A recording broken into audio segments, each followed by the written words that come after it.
Ayahku adalah dewa perang. Bab 193. Qian-Qian tetap di sana seolah dia tercengang, tapi tiba-tiba sosoknya melintas. Di saat yang sama, ada lampu merah redup. Aneh sekali. 3 pisau terbang langsung terlempar ke udara. Ahli tertegun sejenak dan berteriak tak percaya, kenapa kecepatanmu tiba-tiba menjadi begitu cepat. Begitu dia selesai berbicara, dia tampak tercengang. Seluruh tubuhku membeku. Wajahnya kusam. Dia perlahan menunduk tak percaya. Saya melihat. Tanda darah dalam tiba-tiba muncul di bahu kanannya.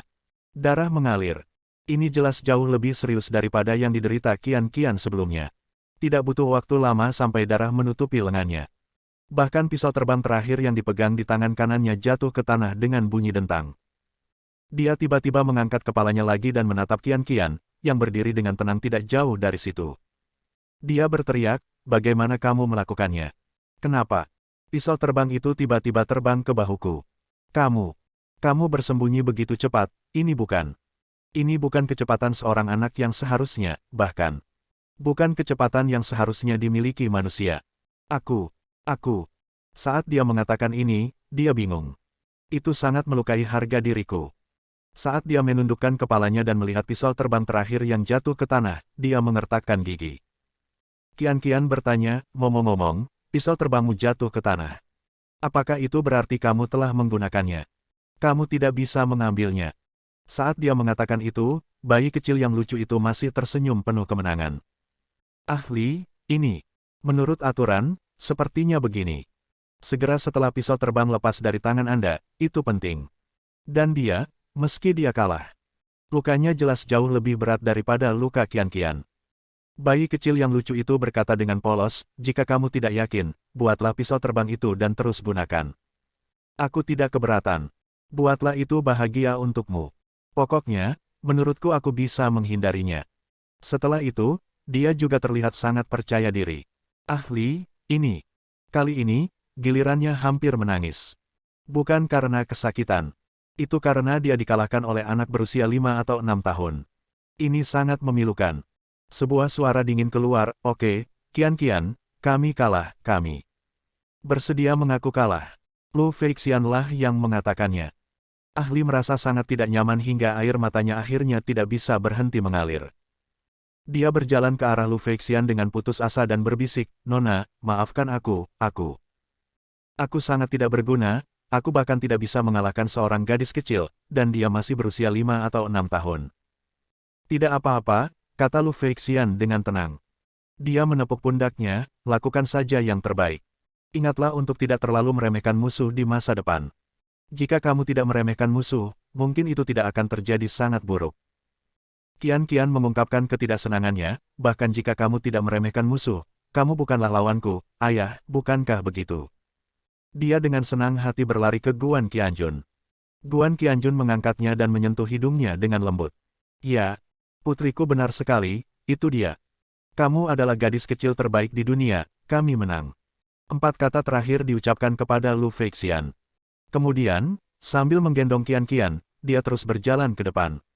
Wang Cai, yang tadinya berjongkok di dekatnya untuk menyaksikan kegembiraan itu, juga mengikuti dengan gembira sambil menggelengkan kepala dan ekornya, dengan sangat bangga. Jenis yang bangga padamu. Melihat punggungnya, Lu Feixian tiba-tiba merasakan perasaan hatinya bergejolak lagi. Orang ini, kenapa dia begitu kuat? Bisakah kamu membesarkan anak perempuan yang begitu tajam? Mungkinkah dia benar-benar dewa perang tertinggi? Mustahil.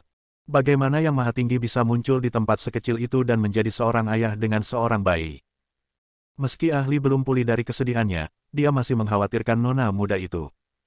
Nona, jangan biarkan dia pergi. Sekarang, Raja Ginseng itu palsu, tapi dia punya informasi tentang Raja Ginseng yang asli. Jelas, betapapun berbahayanya tempat itu, dia harus menemukannya. Petik 2. Kita harus mengikuti. Hidupmu bergantung pada ini. Lu Feixian mengertakkan gigi dan bergegas. Tuan Guan, tolong izinkan saya mengikuti Anda. Tempat itu pasti sangat berbahaya bukan? Ada juga naga yang bisa menggigit orang sampai mati. Dengan bantuan saya, Anda pasti akan merasa jauh lebih santai. Saya masih memiliki banyak master di bawah saya. Jika kita bekerja sama, kita pasti bisa membunuh naga itu. Dapatkan ginsengnya. Aku hanya butuh bagian yang cukup untukku. Dia berteriak, sudah berhenti Guan Qianjun. Dia memohon, saya tidak ingin mati. Saya tidak ingin mati sebelum saya berumur 30. Tolong, selamatkan saya. Saya tahu Anda bisa menyelamatkan saya. Guan Qianjun menggelengkan kepalanya, penyakit seperti penyakitmu tidak bisa disembuhkan hanya dengan mengonsumsi ginseng berusia ribuan tahun. Penyakit ini juga membutuhkan banyak obat. Dan obat-obatan ini sangat sulit ditemukan, bahkan beberapa di antaranya sudah menjadi punah. Jika tidak, Anda harus memiliki seorang master top yang dapat menggunakan keahliannya untuk mengkatalisasi energi dan mendistribusikannya secara merata ke seluruh anggota tubuh, tulang, dan organ dalam Anda. Namun, sang master juga akan menderita kerugian yang sangat besar karenanya. Bahkan mengancam nyawa. Singkatnya, Raja Ginseng tidak ada gunanya bagimu, jadi sebaiknya lupakan saja. Bukan karena Guan Qianjun tidak berperasaan. Apa yang dia katakan memang benar. Satu-satunya hal yang tidak dia katakan adalah bahwa penyakitnya akan memakan setidaknya 2/3 dari Raja Ginseng. Hanya sepertiga yang tersisa untuknya, yang bahkan tidak cukup untuk meningkatkan keterampilan Qian-Qian. Belum lagi menyembuhkan diri sendiri. Bukan karena dia kejam, tapi dia harus menjaga rakyatnya sendiri. Ahli pun bergegas menghampiri dan berteriak, kenapa kamu begitu kejam? Kamu kejam terhadap putrimu sendiri, seolah-olah kamu tidak peduli dengan nyawanya. Kamu kejam terhadap orang lain, begitu kejam dan bengis. Saya tidak tega melihat nona mudaku yang cantik mati. Guan Qianjun berkata dengan acuh tak acuh, pertama, nona Anda masih punya cukup waktu, setidaknya 3 atau 4 tahun, untuk menemukan ginseng berusia 1000 tahun lagi. Dengan kekuatan 5 keluarga kaya di ibu kota provinsimu, ini tidak sulit. Kedua, kalian para wanita tidak ada hubungannya denganku. Akhirnya, aku kejam terhadap putriku untuk membuatnya marah. Ya, ya. Qian-Qian berkata dengan keras, aku suka ayah begitu kejam padaku. Hanya dengan begitu aku bisa membuatku kuat. Guan Qianjun tersenyum tipis, memeluk putrinya dan terus berjalan ke depan. Qian-Qian memeluk leher Guan Qianjun dan melihat ke arah Lu Feixian yang tertegun dan orang lain di belakangnya, tapi dia tidak tahan lagi. Dia bertanya dengan lembut, ayah, tidak bisakah kamu menyelamatkan bibi kecil itu? Guan Qianjun menggelengkan kepalanya, tidak. Raja Ginseng itu terbatas, hanya cukup untuk kami berdua ayah dan anak perempuan. Jika kami membaginya dengannya, itu tidak akan cukup. Dia masih bisa ingin banyak, tidak sedikit. Yah. Wajah kecil Qian-Qian menempel di wajah Guan Qianjun. Kalau begitu kuharap bibi kecil itu bisa menemukan pohon ginseng berumur 1000 tahun lagi, atau sebaiknya kita mencari 2 pohon. Satu untuk kita dan satu untuk dia, maka dia tidak akan mati. Ngomong-ngomong, ayah, kita tidak akan mati tanpa ginseng, tapi dia akan mati tanpanya. Bagaimana kalau kita memberikan milik kita padanya dulu? Guan Qianjun, ini. Dia menepuk bahu kecil Qian-Qian dengan ringan, ini tidak baik. Dia adalah putri sulung dari keluarga kaya. Keluarganya sangat kaya. Cepat atau lambat dia akan dapat menemukan pohon lain. Biarkan dia pergi. Jika kita tidak memilikinya, maka dia tidak lanjutkan, tapi Qian-Qian menemukannya secara tidak terduga. Dia menangis dan berkata, ayah, apakah kamu terluka parah? Sama seperti bibi kecil, kamu akan mati tanpa ginseng. Tiba-tiba, air mata jatuh di leher Guan Qianjun. Tubuhnya juga bergetar hebat dalam sekejap. Penuh ketakutan. Aku tidak ingin kehilangan ibu dan ayahku. Sekuat apapun Qian-Qian, dia akan sangat sedih jika menghadapi hal seperti itu. Itu adalah beban yang tidak dapat dia tanggung. Bab 194. Guan Qianjun tertawa bodoh dan merasakan kehangatan yang dalam. Dia dengan lembut menepuk bahu kecil Qian-Qian dan menghibur, bodoh, ayah akan baik-baik saja, tidak akan mati. Meskipun dia terluka dan harus mengandalkan Raja Ginseng ini untuk menyembuhkan lukanya, tidak akan ada yang salah. Qian-Qian menghela nafas panjang dan mengangguk, kalau begitu aku lega, lumayan. Lalu jika kita bisa mendapatkan lebih banyak Raja Ginseng, apapun yang terjadi, kita semua akan memberikannya kepada saudari itu. Bisakah itu dilakukan? Bisakah Guan Qianjun mengatakan itu tidak bisa dilakukan? Hanya mengangguk. Dia memutuskan untuk berangkat besok dan membuat beberapa persiapan hari ini. Menemukan toko pandai besi. Toko semacam ini sudah tidak umum lagi di kota-kota besar. Untungnya, kota Lanshan berada di daerah pegunungan yang banyak pemburunya, sehingga terdapat beberapa toko pandai besi yang bagus. Guan Qianjun ingin membuat tombak dengan panjang 3 meter dan diameter 10 cm. Dulu dia biasa membunuh musuh di medan perang, selain menggunakan tinju pemecah tentara, dia juga suka menggunakan tombak. Tombak yang ia gunakan saat itu berukuran sama, dibuat dan ditempa dari 1000 kg besi dingin menjadi sekitar 200 kg, saat diayunkan kuat dan penuh tenaga. Menembus kekuatan menghancurkan tentara lagi, itu tidak akan bisa dihentikan. Karena waktu yang terbatas, secara alami mustahil untuk menciptakan orang yang begitu berguna, tetapi ketika Guan Qianjun meminta pandai besi untuk melunakkan 500 kg besi halus menjadi tombak 200 kg, para pandai besi terkejut. 500 kg besi halus ditempa menjadi tombak seberat 200 kg, adakah yang bisa melakukan ini? Guan Qianjun mengeluarkan 200.000 yuan. Selain tombak, buatlah lagi 100 pisau terbang daun willow. Pisau terbang Liu Ye jenis ini berukuran sekitar setengah lebih kecil dari yang digunakan oleh ahli, dan sangat tipis, bilahnya paling banyak hanya 2 lembar kertas A4, dan gagangnya tidak lebih tebal. Ini khusus untuk Qian Qian. Guan Qianjun akhirnya mengetahui bahwa Qian Qian memiliki bakat menggunakan pisau terbang. Meskipun dia telah mengalahkan ahli sebelumnya, kartu trufnya adalah hantu Xiao Hong. Dia meminjam kekuatan halus Xiao Hong untuk mengeluarkan pisau terbang dan menang secara mengejutkan, tetapi tanpa bakat, akan sulit untuk melakukan ini. Lagi pula, bukan Xiao Hong yang diutus, tapi kekuatannya. Qian Qian juga menggunakan energi alaminya dan reaksinya sangat mencengangkan. Dalam hal ini, mari kita latih dia menjadi pahlawan wanita pelempar pisau. Guan Qianjun juga menggambar detailnya. Dengan uang yang banyak, pandai besi pun bekerja keras, meski hanya punya waktu kurang dari sehari semalam, ia tetap harus bekerja. Hampir semua pandai besi terkuat di kota diberangkatkan dan dikumpulkan di ruang terbuka di pinggiran kota. Tungku pandai besi, kotak Phoenix, kolam besi pendingin, semuanya dipindahkan. Selusin pria kuat dan berotot melambaikan peralatan di tangan mereka, dan suara dentang mengguncang daerah sekitarnya. Apinya membumbung ke langit dan saya begadang sepanjang malam.